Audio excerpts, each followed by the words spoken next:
Welcome to VisiView Quick Tip number 15. In this quick tip video, I would like to introduce you to the Custom Acquisition Editor. VisiView Advanced Acquisition follows a strict hierarchy in the order in which the image dimensions are acquired. This order covers most experimental designs perfectly. For anything special, we have created a Custom Acquisition Editor. When you click on Editor in the Custom tab, you open an acquisition tree dialog box that initially displays only one acquire node. This corresponds to a single-shot acquisition.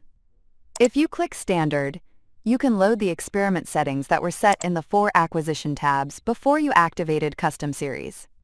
The acquisition tree in this form resembles a standard experiment, but unlike before, you can now change the order in which the different acquisition modes are run. For example, if you want to run a time-lapse 3 times at 3 stage positions, instead of acquiring the 3 stage positions repeatedly, then move the stage list node outside the time-lapse node instead of inside it. This gives you complete freedom to arrange the available imaging modes.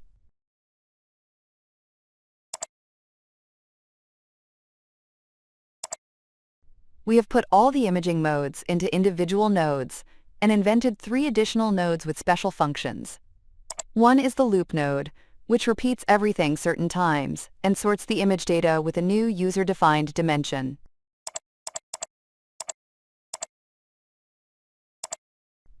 For real-time analysis, we introduced an assay node. To analyze all acquired images, drop the assay node inside the innermost loop and after the acquire node. Double-click on the assay node to open the settings. Here you load an Object Analysis Settings file and select the report category. This is a basic example in action.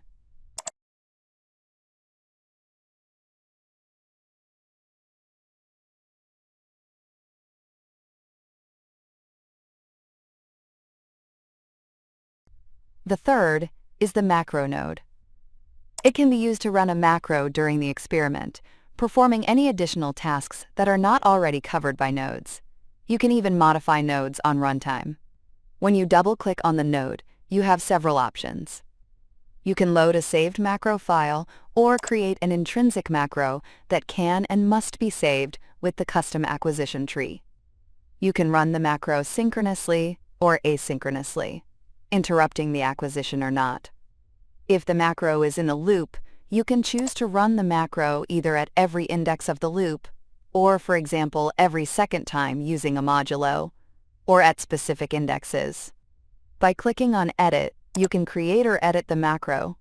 As an example, I will add code that increases the LED power by 3% each time the macro is run.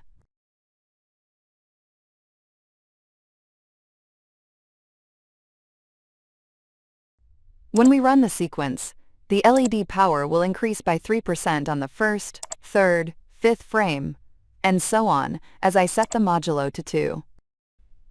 If you are interested in how custom acquisition in VisiView can make your imaging smarter, watch our application video on feedback microscopy.